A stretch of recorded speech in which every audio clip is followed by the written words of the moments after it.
আধুনিক বাংলা সাহিত্যের প্রখ্যাত কবি লেখক প্রেমেন্দ্র মিত্র ১৯০৪ সালে কাশীতে জন্মগ্রহণ করেন। তার পিতার নাম জ্ঞানেন্দ্রনাথ মিত্র। তিনি রেলে চাকরি করতেন। মাতার নাম সুহাসিনী দেবী। ১৯২৩ খ্রিস্টাব্দের নভেম্বর মাসে ঢাকা থেকে কলকাতায় এসে গোবিন্দ ঘোষাল লেনের একটি মেসে থাকার সময় ঘরের জানলার ফাঁকে একটি পোস্টকার্ড আবিষ্কার করেন। চিঠিটা পড়তে পড়তে তার মনে দুটো গল্প আসে। সেই রাতেই গল্প দুটো লিখে পরদিন পাঠিয়ে দেন জনপ্রিয় পত্রিকা প্রবাসীতে। ১৯২৪ সালের মার্চে প্রবাসীতে শুধু কেরানি আর এপ্রিল মাসে গোপনচারিণী প্রকাশিত হয়, যদিও সেখানে তার নাম উল্লেখ করা ছিল না। সেই বছরেই কল্লোল পত্রিকায় সংক্রান্তি নামে একটি গল্প বেরোয়। এরপর তার মিছিল এবং পাক ১৯২৬ নামে উপন্যাস বেরোয়। পরের বছর বিজলি পত্রিকায় গদ্য ছন্দে লেখেন আজ এই রাস্তার গান গাইব কবিতাটি। প্রেমেন্দ্র মিত্রের প্রথম কবিতার বই প্রথমা প্রকাশিত হয় ১৯৩২ সালে। বৈপ্লবিক চেতনাসিক্ত মানবিকতা তার কবিতার প্রধান বৈশিষ্ট্য। প্রথম জীবনে তার ছোট গল্পের ৩টি বই বেরোয়: পঞ্চস্বর, বেনামি, বন্দর আর পুতুল প্রতিমা। মানুষের সম্পর্কের ভাঙা গড়া, মনের জটিলতা, মধ্যবিত্ত ও নিম্ন মধ্যবিত্তের ব্যথা বেদনার কথা প্রকাশে প্রেমেন্দ্র মিত্র ছিলেন স্বকীয়তার অনন্য। প্রেমেন্দ্র মিত্র সৃষ্ট জনপ্রিয়তম চরিত্র ঘনাদা। গল্প বাগীশ সর্বজ্ঞানী মেজবাড়ির ঘনশ্যাম দাস আজও সব বয়সের পাঠকের কাছে প্রিয়।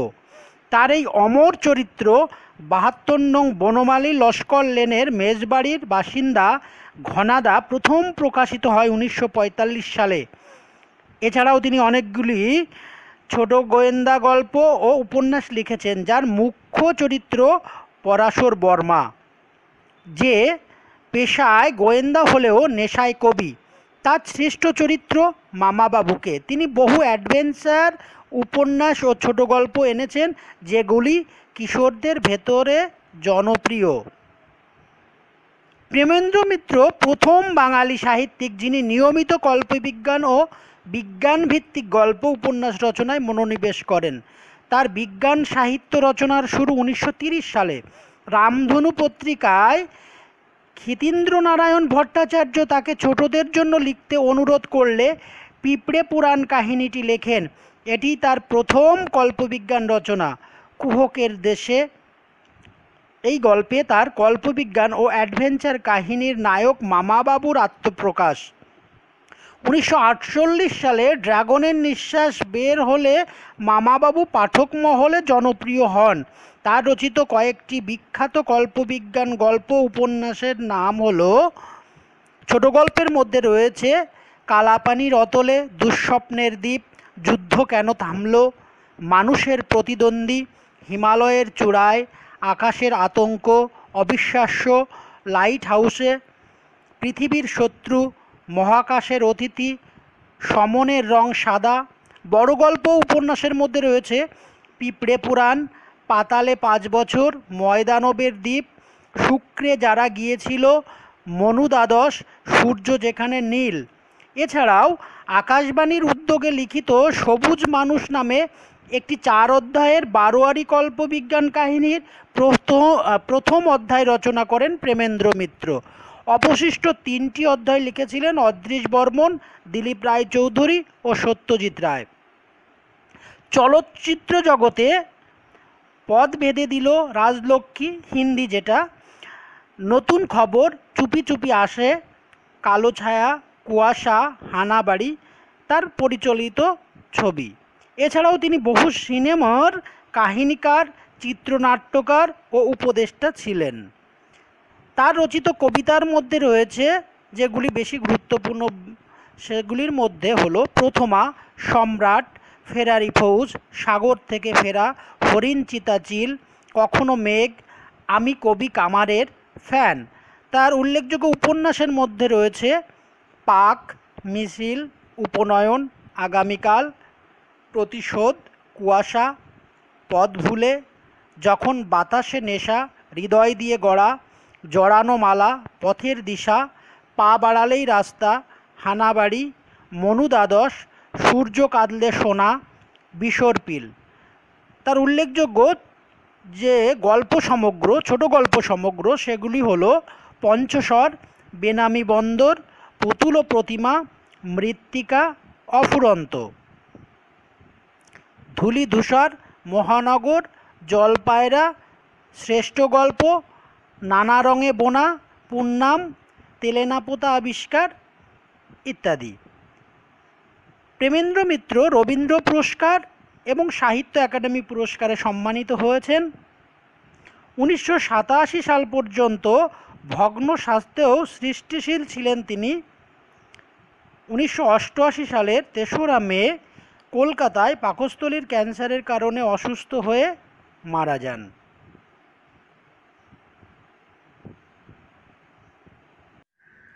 শীতের মেঘলা দিন, সোমেশ হঠাৎ এসে না পড়লে একা একা সময় কাটানো খুব অস্বস্তিকর হতো। খবরের কাগজের পাতাগুলি একবার উল্টে পাল্টে দেখে কথক তার বন্ধুকে কাগজটা দিয়ে জানালেন, আশ্চর্যজনক ব্যাপার এই যে উক্ত দিনের কাগজে 7টা নিরুদ্দেশের বিজ্ঞাপন। সোমেশ এ ব্যাপারে নিষ্পৃহ, উদাসীন বা নীরব।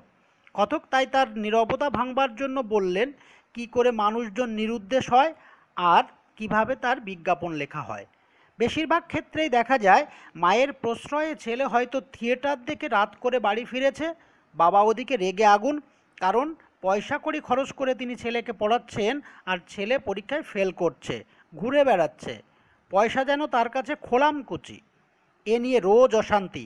বাপের হোটেলে এরকম বিনা পয়সায় খাওয়া, বাইরে যাওয়া আর কোথায় সে পাবে। মায়ের আশকারায় আদরে উচ্ছন্নে গেছে ছেলে। শেষ পর্যন্ত ছেলেটি একদিন সত্যিই নিরুদ্দেশ হয়। তারপর শুরু হয় বাবার খবরের কাগজের অফিসে দৌড়াদৌড়ি আর বিজ্ঞাপন দেওয়ার জন্য বিভ্রান্তিকর অবস্থা। কাগজের অফিসের কর্মচারীরা কেউ সদয়, কেউ বা রূঢ় প্রকৃতির, তাই বাবাকে তাদের কাছে বিনীত হয়ে মনের কথাটি জানাতে হয়। বিজ্ঞাপনটি এমনই অশ্রু সজল হওয়া চাই যাতে তা ছেলের দৃষ্টি আকর্ষণ করে। কাগজের অফিসের সহৃদয় কর্মীর সহায়তায় তেমনই বিজ্ঞাপন বেরোয়। তারপর একদিন ছেলে বাড়ি ফিরে আসে। মা খুব বকাঝকা করেন আর বাবা তখন বলেন, আর বকাবকি নয়, অর্থাৎ বাবা মা এবার উল্টো সুরে কথা বলেন। সোমেশের সিগারেট শেষ হয়ে আসে। বন্ধুর বিজ্ঞাপনের ইতিহাস শুনে কোনো প্রতিক্রিয়া নেই তার। পরে এক সময় তিনি শুরু করেন নিরুদ্দেশ সংক্রান্ত এক ট্রাজিক কাহিনী। বাইরে তখন শুরু হয় বৃষ্টিপাত। কাচের সার্সির বাইরের পৃথিবী তখন ঝাপসা, অবাস্তব। সোমেশ শুরু করেন বহু বছর আগের একটি ঘটনার বিবরণ। দিনের পর দিন বেরিয়েছে একটি বিজ্ঞাপন, যা জুড়ে দিলে একটি ইতিহাস হয়ে যাবে। কেমন সে বিজ্ঞাপন? প্রথমে বেরোয় মায়ের কাতর অনুরোধ, অস্পষ্ট আড়ষ্ট ভাষা, ছেলেকে ফিরে পাবার জন্য চরম ব্যাকুলতা। তারপর বাবা জানান মা শয্যাশায়ী, তার কি কোনো কর্তব্যবোধ নেই? ক্রমশ পাল্টে যায় বিজ্ঞাপনের ভাষা। শোভন তার মাকে হয়তো আর দেখতে পেল না।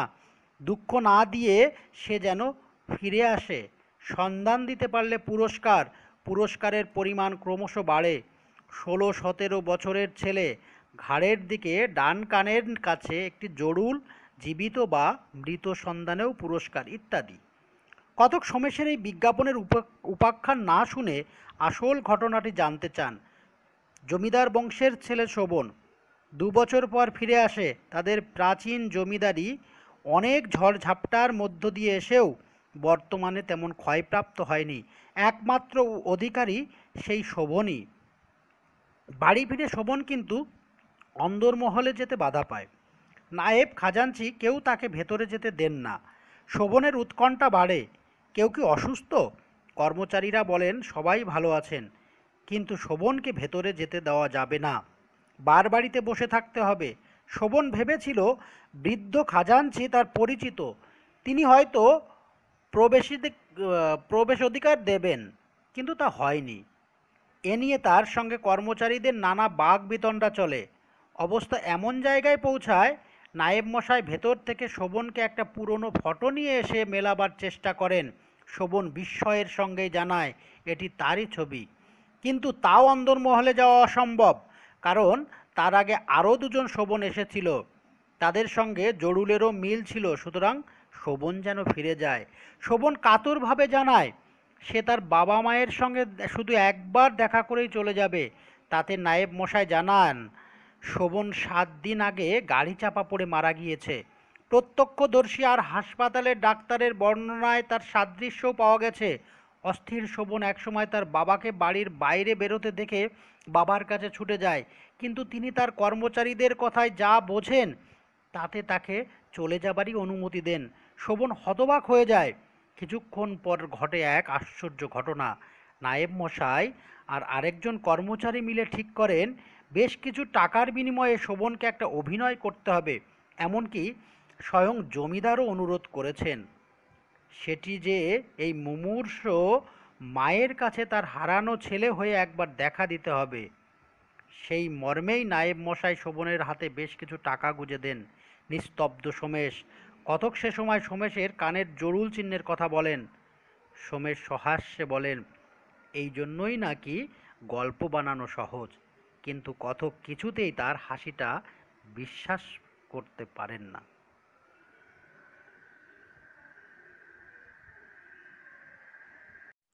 অতি সংক্ষিপ্ত উত্তরধর্মী প্রশ্নোত্তর। প্রথম প্রশ্ন, কেমন মৃতের মতো অসাড় হইয়া আছে? এখানে মৃতের মতো অসাড় কথাটি কিসের উপমা? উত্তর, এটি মেঘাচ্ছন্ন আকাশ ও ম্লান পৃথিবীর উপমা। পরের প্রশ্ন, এক আশ্চর্য ব্যাপার দেখেছ? কাকে কোন আশ্চর্য ব্যাপার দেখতে বলা হয়েছে? উত্তর, সোমেশকে একটা দিনের খবরের কাগজে 7-7টা নিরুদ্দেশের বিজ্ঞাপন দেখতে বলা হয়েছে। পরের প্রশ্ন, সোমেশ কোনো কৌতূহলই প্রকাশ করিল না। কোন বিষয়ে সোমেশের কৌতূহল নেই? উত্তর, একদিনের খবরের কাগজে একসঙ্গে প্রকাশিত 7-7টি বিজ্ঞাপন বিষয়ে সোমেশের কোনো কৌতূহল নেই। পরের প্রশ্ন, সোমেশের উদাসীনতা, অস্বস্তিকর স্তব্ধতা ভাঙাবার জন্য সোমেশের বন্ধু কী উপায় বের করলো? উত্তর, নিরুদ্দেশ সংক্রান্ত বিজ্ঞাপন বা তার সম্ভাব্য নেপথ্য ঘটনা সম্পর্কে কিছু বলতে শুরু করলো। পরের প্রশ্ন, কোথায় গেলেন বাবু তোমার গুণধর পুত্রটি? গুণধর কথাটি কী অর্থে ব্যবহৃত? গুণধর শব্দটির মূল আবিধানিক অর্থ গুণ সম্পন্ন ব্যক্তি, কিন্তু এখানে গুণধর কথাটি আক্ষরিক অর্থে নয়, ব্যঙ্গার্থে ব্যবহৃত হয়েছে, অর্থাৎ সে গুণবান নয়। এরপরের প্রশ্ন, কিন্তু ঠিক সেই সময়ে গুণধর পুত্রের প্রবেশ, এখানে কোন সময়ের কথা বলা হয়েছে? ছেলে গভীর রাতেও বাড়ি ফিরে না আসায় বাবা যখন তাকে দূর করে দেবার মৌখিক আস্ফলন দেখাচ্ছিল, এখানে সেই সময়ের কথা বলা হয়েছে। পরের প্রশ্ন, অভিমানী ছেলে আর কিছু না হোক পিতৃদেবের এ আদেশ তৎক্ষণাৎ পালন করতে উদ্যত হয়। আদেশটি কি? উত্তর, পিতৃদেবের আদেশটি হলো পুত্রের গৃহত্যাগ, অর্থাৎ ছেলে যেন বাড়ি থেকে বেরিয়ে যায়। পরের প্রশ্ন, অমন ছেলে যাওয়াই ভালো। অমন ছেলে বলতে কি বোঝো? উত্তর, অমন ছেলে বলতে বুঝি ভবঘুরে বাউন্ডুলে কিংবা পড়াশুনো না করা বকাটে ছেলে। পরের প্রশ্ন, মার কান্না আবার উচ্ছ্বসিত হয়ে ওঠে কেন? উত্তর, বাবা যেহেতু ছেলেকে চান না কিংবা তার অমঙ্গল কামনা করেন, তাই মার কান্না উচ্ছ্বসিত হয়ে ওঠে। পরের প্রশ্ন, কি করে বসে আমার তাই ভয়। কি করে বসে বলতে কি বোঝো? উত্তর, কি করে বসে বলতে আত্মহত্যা বা তদ্বিষয়ে কোনো দুর্ঘটনার কথা বোঝানো হয়েছে। পরের প্রশ্ন, সন্ধ্যাবেলা অফিস থেকে ফিরে এসে দেখেন অবস্থা গুরুতর, কার কথা বলা হয়েছে?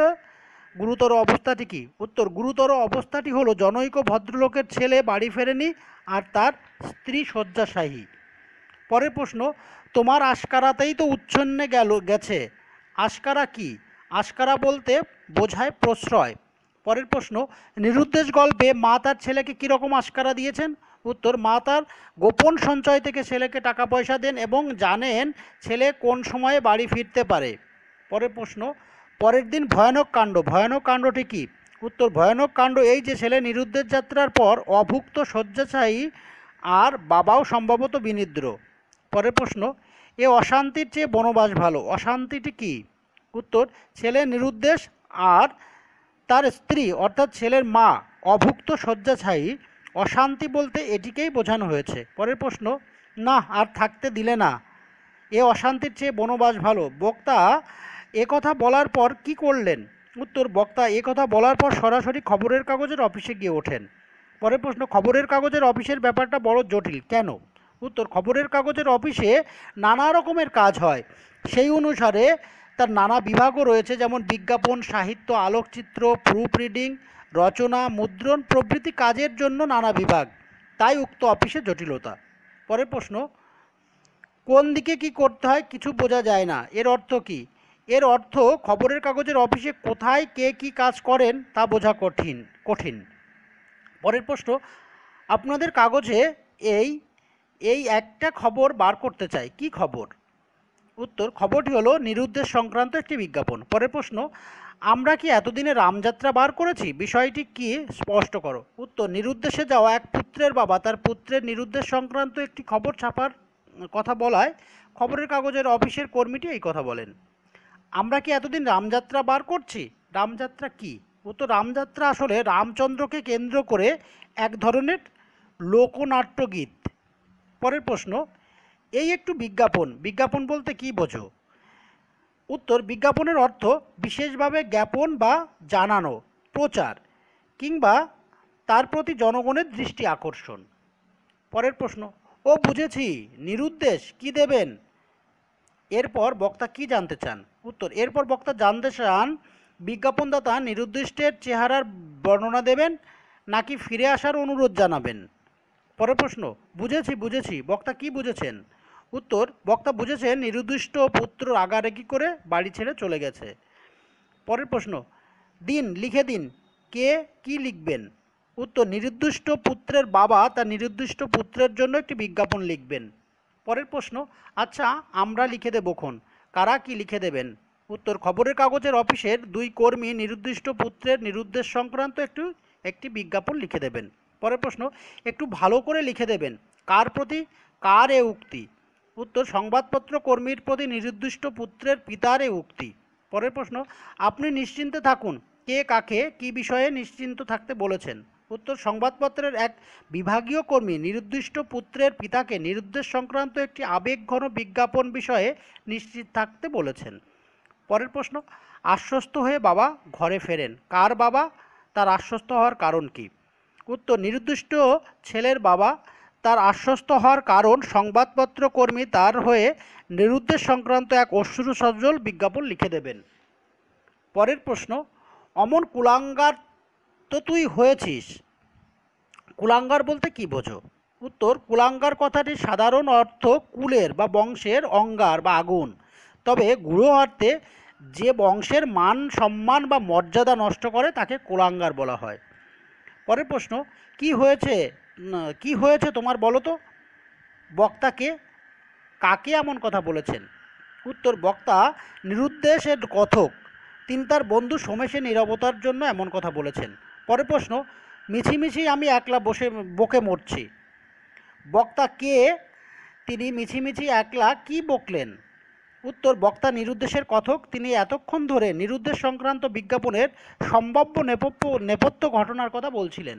পরের প্রশ্ন, এই বিজ্ঞাপনের পেছনে অনেক সত্যকার ট্র্যাজেডি থাকে, ট্র্যাজেডি কি? উত্তর, ট্র্যাজেডি বলতে বোঝায় বিয়োগান্তক নাটক, তবে এখানে দুঃখদায়ক কাহিনী বা ঘটনা বা শোকাবহ ব্যাপারকে ট্র্যাজেডি বলা হয়েছে। পরের প্রশ্ন, তা থাকে যে আমি অস্বীকার করছি না, বক্তা এখানে কি থাকার কথা অস্বীকার করেনি? উত্তর, বক্তা এখানে নিরুদ্দেশ সংক্রান্ত বিজ্ঞাপনের পেছনে অনেক সত্যকার ট্র্যাজেডি থাকার কথা অস্বীকার করেননি। পরের প্রশ্ন, তোমার মা শয্যাগত, তোমার কি এতটুকু কর্তব্যবোধ নেই? কর্তব্যবোধ বলতে বক্তা কি বলতে চেয়েছেন? উত্তর, কর্তব্যবোধ বলতে নিরুদ্দেশ সংক্রান্ত বিজ্ঞাপনের মাধ্যমে তাকে বাড়ি ফিরে আসার কথা বলা হয়েছে। পরের প্রশ্ন, এ তো গেল বিজ্ঞাপনের উপাখ্যান, কোন বিজ্ঞাপন? উত্তর, শোভনের নিরুদ্দেশ সংক্রান্ত বিজ্ঞাপন। পরের প্রশ্ন, শোভনের নিরুদ্দেশ সংক্রান্ত বিজ্ঞাপনে চেহারার বর্ণনা বদলে হঠাৎ কি দেখা যায়? উত্তর, শোভনের সঙ্গে তার মায়ের সম্ভবত আর দেখা না হওয়ার কথা, দ্বিতীয়ত মায়ের মুখে শুধু শোভনেরই নাম, এ কথাই এই বিজ্ঞাপন বদলে হঠাৎ নতুন রূপে বিজ্ঞাপন দেওয়া হয়েছে। পরের প্রশ্ন, প্রায় 2 বছর তখন কেটে গেছে, কিসের জন্য এই সময় কেটেছে?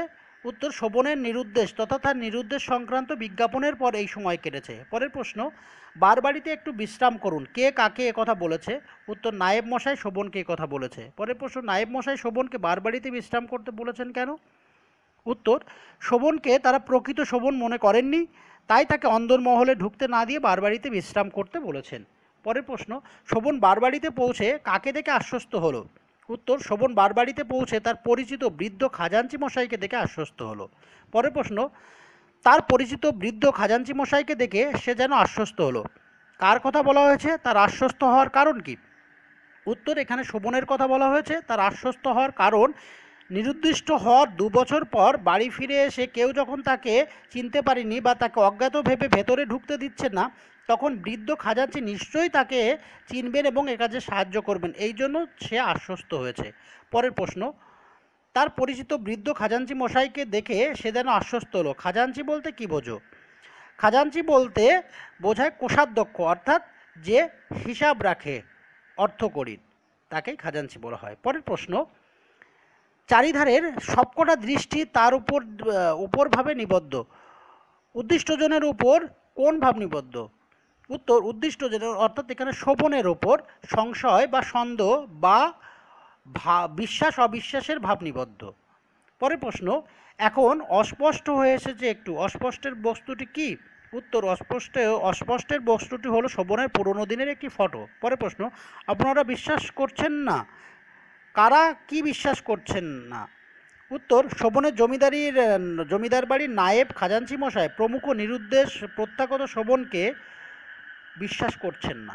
পরের প্রশ্ন, তার মৃত্যুর খবর আমরা পেয়েছি, কারা কার মৃত্যুর খবর পেয়েছেন?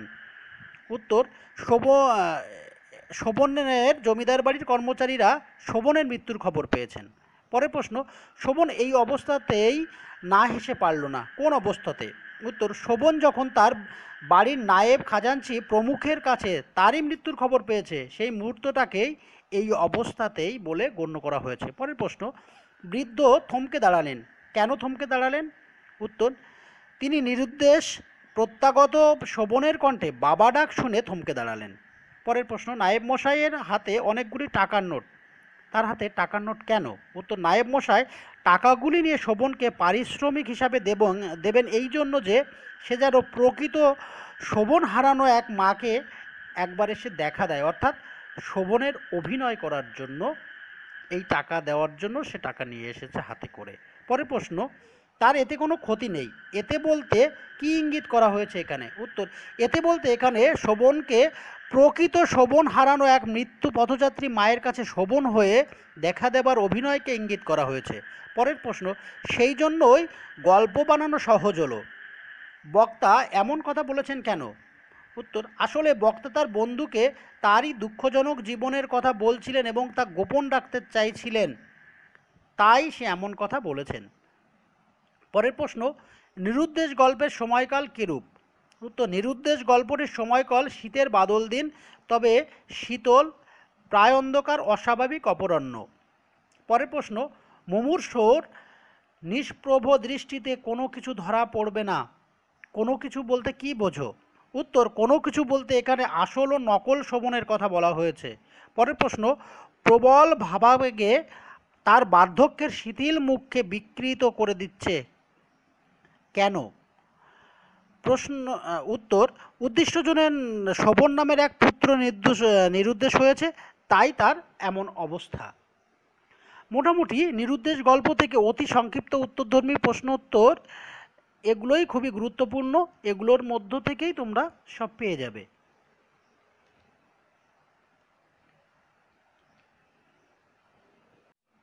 সংক্ষিপ্ত উত্তরধর্মী প্রশ্নোত্তর। প্রথম প্রশ্ন, দিনটা ভারী বিচ্ছিরি, কার কোন রচনার অংশ? দিনটা কেমন বিচ্ছিরি? উত্তর, এটি প্রেমেন্দ্র মিত্রের নিরুদ্দেশ গল্পের অংশ। শীতের দুপুর, মেঘলা দিন, বৃষ্টিপাত সেভাবে নেই, তবে আকাশ মেঘাচ্ছন্ন থাকায় পৃথিবীটা কেমন ম্লান ও মৃতের মতো অসাড় হয়ে আছে, তার উপর কতকের নিঃসঙ্গতা, দিনটা এরকমই বিচ্ছিরি। পরের প্রশ্ন, একটা আশ্চর্য ব্যাপার দেখেছ, বক্তাকে আশ্চর্য ব্যাপারটি কী? উত্তর, উক্তিটির বক্তা লেখক, যিনি কথক রূপে গল্পের একটি চরিত্র হয়ে উঠেছেন, তার জবানিতে এই গল্পটি আমরা জানতে পারি। আশ্চর্য ব্যাপারটি হলো খবরের কাগজে একসাথে 7টা নিরুদ্দেশ সংক্রান্ত খবরের বিজ্ঞাপন। পরের প্রশ্ন, সোমেশ কোনো কৌতূহলই প্রকাশ করিল না, সোমেশকে তার কিসে কৌতূহল প্রকাশ পায়নি? উত্তর, সোমেশ নিরুদ্দেশ গল্পের কথকের বন্ধু। তার বন্ধু তাকে একদিনের খবরের কাগজটা তার সামনে ফেলে দিয়ে জানান, একদিনের কাগজে সাত সাতটা নিরুদ্দেশের বিজ্ঞাপন খুব আশ্চর্যজনক ব্যাপার। এই কথা শুনে, অর্থাৎ নিরুদ্দেশ সংক্রান্ত বিজ্ঞাপনে তার কোনো কৌতূহল প্রকাশ পায়নি। পরের প্রশ্ন, তিনি জেনে শুনে মিথ্যে আর বলতে পারেন না। কার কথা বলা হয়েছে, তার এমন অবস্থা কেন হয়েছে? উত্তর, জনৈক ছেলের মায়ের কথা বলা হয়েছে এখানে। সাধারণত মায়েরাই ছেলের শখ আহ্লাদ মেটানোর জন্য লুকানো পুঁজি থেকে টাকা বের করে দেন। এ গল্পেও এমন একটি ছেলেকে তার মা থিয়েটার দেখতে যাবার ব্যবস্থা করে দেন, কিন্তু ছেলে রাত করে বাড়ি ফিরলে বাবার প্রচণ্ড শাসনের মুখে মাকেও পড়তে হয়, কিন্তু তিনি ছেলের হয়ে কিছু বলতেও পারেন না, কারণ ছেলেটা থিয়েটার দেখতে যাবার ব্যবস্থা তিনিই করে দিয়েছেন। তাই জেনে শুনে তিনি আর মিথ্যে বলতে পারেন না। পরের প্রশ্ন, এ অশান্তির চেয়ে বনবাস ভালো, উক্তিটি কার, কোন অশান্তির কথা বলা হয়েছে? উত্তর, লেখকের বলা গল্পের নিরুদ্দিষ্ট ছেলের বাবা উল্লিখিত উক্তিটি করেছেন। ছেলে সে রাতে বাড়ি থেকে বেরিয়ে গিয়েছিল, তারপর থেকে মা এক টুকরো রুটিও মুখে তোলেননি, একেবারে শয্যাগত হয়ে রয়েছেন। ভাবনা চিন্তায় বাবারও ঘুম হয়নি। বিরাট পৃথিবীতে নিরুদ্দেশ যাত্রায় বেরিয়ে পড়া ছেলের চিন্তায় মা ও বাবা একেবারে অস্থির হয়ে পড়েছেন। মায়ের অবস্থা তো সবাই দেখতে পাচ্ছে, কিন্তু বাবার ভেতরের চিন্তা বাইরে প্রকাশ পায় না। তাই তিনি নিজেই বলে ওঠেন, এই অশান্তির চেয়ে বনবাস ভালো। উক্তিটিতে ছেলে বাড়িতে ফিরে না আসার কারণে সৃষ্ট অশান্তির কথাই এখানে বলা হয়েছে। পরের প্রশ্ন, খবরের কাগজের অফিসের ব্যাপারটা বড় জটিল, উক্তিটি কার, কে কেন খবরের কাগজের অফিসে গিয়েছিলেন? উল্লিখিত উক্তিটি লেখক বা গল্পকথকের। নিরুদ্দিষ্ট হয়ে যাওয়া ছেলেটির বাবা খবরের কাগজের অফিসে গিয়েছিলেন ছেলেকে খুঁজে পাওয়ার ব্যাপারে বিজ্ঞাপন দিতে, কিন্তু সেখানে গিয়ে তিনি প্রথমে কিছু বুঝতে পারেন না। অনেকক্ষণ নানা দিকে বিমূঢ়ভাবে ঘোরাঘুরি করে নিরীহ চেহারার একটি লোককে সাহস করে নিজের প্রয়োজনটি জানিয়ে দেন। বলেন যে তিনি একটা খবর বের করতে চান। ভদ্রলোকটি প্রথমে তার কথা বুঝতে পারেন না, বলে বসেন তাদের খবরগুলো কি তার পছন্দ হচ্ছে না। এমনই নানা কথা, একসময় তিনি তার প্রয়োজনটি তাদের জানাতে পারেন। এরপরের প্রশ্ন, এই বিজ্ঞাপনের পিছনে অনেক সত্যকার ট্র্যাজেডি থাকে, উক্তিটি কার, সত্যিকারের ট্র্যাজেডিটি কি? উত্তর, উক্তিটি লেখকের বন্ধু সোমেশের। খবরের কাগজের নিরুদ্দেশ সম্পর্কিত বিজ্ঞাপনগুলি সম্পর্কে লেখকের মনোভাব যে অত্যন্ত ব্যঙ্গের তা বুঝতে পারার পর সোমেশ তার নিজস্ব মতামত হিসাবে উক্তিটি করেছেন। অধিকাংশ নিরুদ্দেশের বিজ্ঞাপন অর্থহীন হলেও সোমেশ জানে অনেক ক্ষেত্রেই এমন বিজ্ঞাপনের পিছনে সত্যকার কিছু ট্র্যাজেডি থাকে। শোভন নামের একটি ছেলের জীবনেও এমন একটি ঘটনাকে কেন্দ্র করে ভয়ানক ট্র্যাজেডি নেমে এসেছিল। বহু বছর পরে সে সত্যি সত্যি বাড়ি ফিরে গেলেও কেউ তাকে চিনতে পারেনি। ছেলের চিন্তায় মৃত্যু পথযাত্রী মায়ের কাছে সত্যিকারের ছেলে হয়েও চেহারার সাদৃশ্য থাকায় টাকার বিনিময়ে তাকে ছেলের অভিনয় করতে হয়েছিল। সোমেশের বলা কথার সত্যকারের ট্র্যাজেডিটি হলো এরকম। পরের প্রশ্ন, সে বিজ্ঞাপন নয়, সম্পূর্ণ একটি ইতিহাস। কোন প্রসঙ্গে কার এই উক্তি, তা শুধু বিজ্ঞাপন নয় কেন? উত্তর, একটি ট্র্যাজিক ঘটনা প্রসঙ্গে এই উক্তিটি করেছে সোমেশ। সোমেশের মনে পড়ে যাওয়া ঘটনাটিতে দিনের পর দিন খবরের কাগজে একটি বিজ্ঞাপন বেরিয়েছে। ধারাবাহিকভাবে দীর্ঘদিন বিজ্ঞাপনটি বেরিয়েছিল। ছেলেকে খুঁজে না পেয়ে একটি পরিবারের বিপর্যয় যে কতখানি ভয়াবহ হতে পারে বিজ্ঞাপনগুলি ছিল তারই সাক্ষী। এই কারণে সেগুলিকে শুধু বিজ্ঞাপন নয়, একটি পরিবারের বিপর্যয়ের ইতিহাসও বলা হয়েছে। পরের প্রশ্ন, হঠাৎ শোভনের কাছে সমস্ত ব্যাপারটা ভয়ঙ্করভাবে স্পষ্ট হয়ে উঠল। কোন ব্যাপার শোভনের কাছে স্পষ্ট হয়ে উঠল? উত্তর, বাড়ি ফিরে এলে তাদের জমিদারির কর্মচারীরা শোভনকে চিনতে পারেনি। প্রথমে শোভন সেটি বুঝতে পারেনি। পরে যখন শোভন তার বাবা মায়ের সঙ্গে দেখা করবার জন্য উদগ্রীব হয়ে বাড়ির ভিতরে যেতে চায়, তখনও নায়েব মশাই বাধা দেন তাকে, বলেন মিছিমিছি কেলেঙ্কারি করে লাভ নেই, তাতে ফল হবে না কিছু। একথা শোনার পরই শোভনের কাছে সমস্ত ব্যাপারটা খুব স্পষ্ট হয়ে যায়। সে বুঝতে পারে কর্মচারীরা কেউ তাকে চিনতে পারেনি। এরপরের প্রশ্ন, পরের দিন ভয়ানক কাণ্ড, উক্তিটি কার, ভয়ানক কাণ্ডটি কি? ভয়ানক কাণ্ডের কারণ কী ছিল? উত্তর, উক্তিটি নিরুদ্দেশ গল্পের লেখক প্রেমেন্দ্র মিত্রের। তিনি গল্পের কথক চরিত্র এবং সোমেশের বন্ধু। সোমেশের কাছে লেখক নিরুদ্দেশের বিজ্ঞাপনগুলোর অধিকাংশ ক্ষেত্রের ইতিহাস তুলে ধরতে গিয়ে একটি গল্পের বর্ণনা করেছেন। কথকের বলা গল্পে বাবার তর্জন গর্জনে ছেলে বাড়ি থেকে নিরুদ্দেশ হয়ে গেলে মায়ের অবস্থা খুব করুণ হয়ে পড়ে। তিনি সেই রাত্রি থেকে দাঁতে একটি রুটিও কাটেননি। এই অবস্থাটিকেই ভয়ানক কাণ্ড বলা হয়েছে। ভয়ানক কাণ্ড অর্থাৎ মায়ের দুদিন ধরে সম্পূর্ণ না খেয়ে থাকার ঘটনাটির কারণ ছেলের বাড়ি থেকে চলে যাওয়া। সারাদিন বিছানা থেকে ওঠেননি তিনি। আজকেও উঠবেন বলে মনে হয় না। ছেলে বাড়ি না ফিরে এলে অবস্থার উন্নতি হবে না। এর পরের প্রশ্ন, কি করে বসে আমার তাই ভয়? কে কি করে বসে, বিষয়টি স্পষ্ট করো। উত্তর, একটি ছেলে বাবার কথায় রাগ করে বাড়ি থেকে পালিয়ে যায় এবং দারুণ শীতের রাতে কোথায় সে কিভাবে থাকে সে নিয়ে তার মার খুব চিন্তা হয় এবং সন্তানের জন্য সম্ভাব্য অঘটন বা অমঙ্গল আশঙ্কা করেন। হতে পারে রাগের বশবর্তী হয়ে কোনোভাবে সে আত্মহত্যা করেছে কিংবা কোনো খারাপ কাজে শাস্তি পেয়েছে। এই কারণেই বক্তা তার সম্পর্কে কি করে বসে কথাটি বলেছেন। পরের প্রশ্ন, মার কান্না আবার উচ্ছ্বসিত হয়ে ওঠে। মাকে কেন তিনি কান্নায় উচ্ছ্বসিত হয়ে ওঠেন? উত্তর, মা বলতে এখানে একটি নিরুদ্দেশ প্রত্যাগত ছেলে, তার মাকে বোঝানো হয়েছে। ছেলে রাত করে বাড়ি ফিরে এলে বাবা তাকে বাইরে বেরিয়ে যেতে বলেন। মা তাতে আপত্তি করেন, কারণ খাওয়া দাওয়ার সময় এ কথা বলা সমীচীন নয়, পরে বলাই শ্রেয়। এমত অবস্থায় বাবা যখন মাকে ধমক দিয়ে বলেন মিছিমিছি প্যান করা ভালো নয়, অমন ছেলের যাওয়াই ভালো, একথা শুনে মা কান্নায় উচ্ছ্বসিত হয়ে ওঠেন। এর পরের প্রশ্ন, মনে হইতেছে আমরা যেন সমস্ত পৃথিবী হইতে বিচ্ছিন্ন হইয়া গিয়াছি, আমরা কারা? বক্তার এমন মনে হওয়ার কারণ কি? উত্তর, আমরা এখানে নিরুদ্দেশ গল্পের কথক এবং তার বন্ধু সোমেশের। বক্তার এমন মনে হওয়ার কারণ তারা একটি ঘরে বসে নানা গল্পগুজব করছেন। বাইরে শীতের মেঘলা আকাশ এবং বৃষ্টিপাতও শুরু হয়েছে। জানালার কাচের সার্সি, তাই ভেতর থেকে বাইরের রাস্তাঘাট ঝাপসা ও অবাস্তব দেখাচ্ছে। এই জন্য এসব দেখে বক্তা উক্ত উক্তিটি করেছেন। পরের প্রশ্ন, বিজ্ঞাপন তারপরেও কিন্তু থামলো না। কোন বিজ্ঞাপন তারপরেও থামলো না বলতে কি বোঝো? উত্তর, জমিদার বংশীয় ছেলে শোভনের নিরুদ্দেশ সংক্রান্ত বিজ্ঞাপন। শোভনের নিরুদ্দেশ সংক্রান্ত বিজ্ঞাপনে প্রথমবার ছাপা হয় ছেলের ফিরে আসার জন্য মায়ের কাতর অনুরোধ। পরে ছাপা হয় বাবার গভীর স্বরে ছেলের ফিরে আসার আহ্বান, মায়ের শয্যাগত হওয়ার খবর আর কর্তব্যবোধ সম্পর্কিত তথ্য। তবে এতেও শোভন ফিরে আসেনি।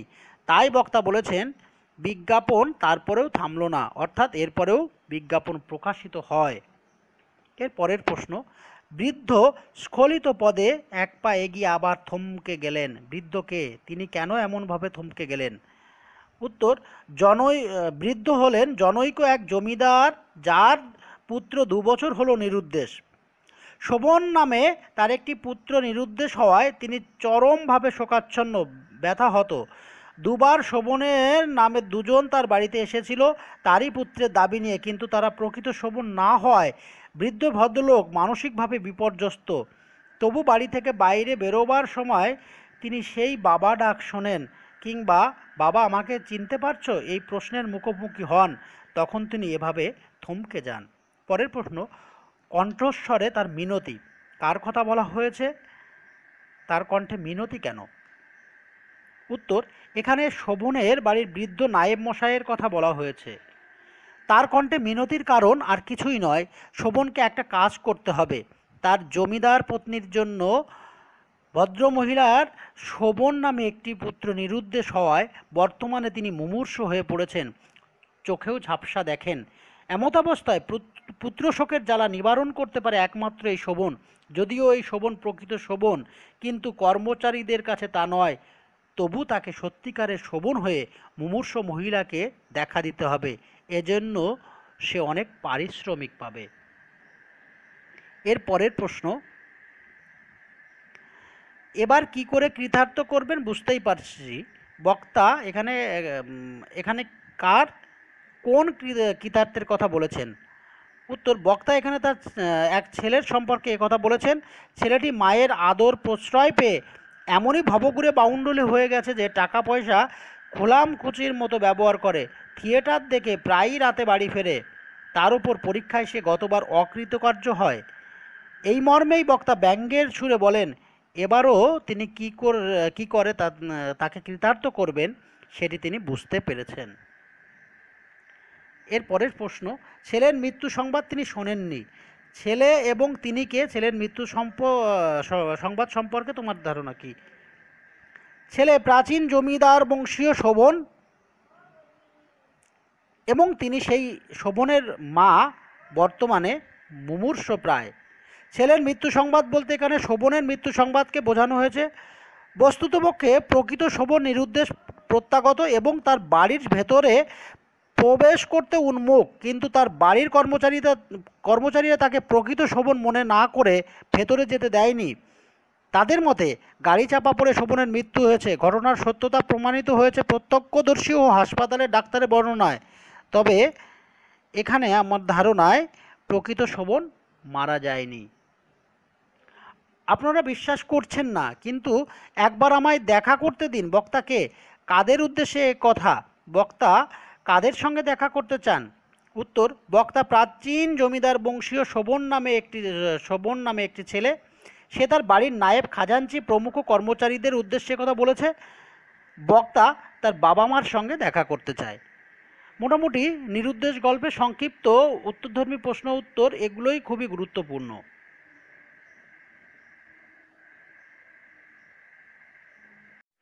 সাহিত্যে নামকরণের একটি বিশেষ ভূমিকা আছে। নামকরণ হলো এমন এক সাহিত্য দর্পণ যার মধ্য দিয়ে স্রষ্টার সৃষ্টির অভিপ্রায় প্রতিভাসিত হয়ে ওঠে। প্রেমেন্দ্র মিত্রের নিরুদ্দেশ গল্পটিও তার ব্যতিক্রম নয়। গল্পের ভাষা, চরিত্র, কলাকৌশল, রস, রহস্য, অভিপ্রায় সমস্তই লেখকের মস্তিষ্ক প্রসূত এবং সেই অনুযায়ী তিনি গল্পটির নামকরণ করেছেন। সমগ্র গল্পের প্রতিটি বিষয় ও চরিত্র তার সৃষ্টি বলেই নামকরণটিও যথাযথভাবে ব্যবহৃত ও মান্য। প্রেমেন্দ্র মিত্রের লেখা নিরুদ্দেশ গল্পটি বাংলা সাহিত্যে এক সুন্দর সংযোজন। এই গল্পের বর্ণনা কৌশলে এক আশ্চর্য সাহিত্যরূপ দেখতে পাই। এটি যেন এক গল্পের ভেতরে আরও একটি গল্প। মূল গল্পের প্রধান চরিত্র শোভন। সদ্য তরুণ শোভন অন্যদের থেকে আলাদা। তার উচ্ছৃঙ্খল আচরণে বিরক্ত হয়ে বাবা মা তাকে শাসন করায় সে বাড়ি ছেড়ে চলে যায়। এরপর একবার কিছুক্ষণের জন্য বাড়ি ফেরা আর দীর্ঘদিনের জন্য বাবা মায়ের কাছে নিরুদ্দেশ হয়ে যাওয়া। খবরের কাগজের পাতায় তার বাবা মা অনেক চোখের জল ঝরিয়েছিল। শোভন তা দেখেও দেখেনি। এ যেন জীবন নিয়ে লুকোচুরি খেলা। যখন ফিরে এলো তার বাবা মায়ের কাছে, বাবা ও অন্যান্য পরিচিত মানুষগুলো তাকে চিনতে পারলেন না। তাদের কাছে শোভন আজ মৃত। নিজের পরিচয় শোভন কোনোভাবেই প্রতিষ্ঠিত করতে পারল না। অবশেষে অর্থের বিনিময়ে তার নিজের মায়ের কাছে ছেলের অভিনয় করার অনুরোধ করলেন তার বাবা। অভিনয় করেছিল কিনা গল্পে তার উল্লেখ নেই, তবে বুঝতে অসুবিধা হয় না। শোভন জীবন বৃক্ষ থেকে ঝরে যাওয়া একটি ফুল মাত্র। নিরুদ্দেশ হওয়ার বাসনা নিয়ে অনেক দিন তার বাবা মাকে জব্দ করতে চেয়েছিল। আজ বেঁচে থেকেও শোভন সকলের কাছে মৃত। পৃথিবীতে এত লোকের মধ্যে থেকেও নিঃসঙ্গ ও নিরুদ্দেশ হয়ে গেল। তাই নিরুদ্দেশ এই নামটি গল্পটিকে অন্য তাৎপর্য দিয়েছে। সুতরাং উপরিউক্ত আলোচনা থেকে নির্দ্বিধায় বলা যায় গল্পের নামকরণ নিরুদ্দেশ যথাযথ এবং সার্থক।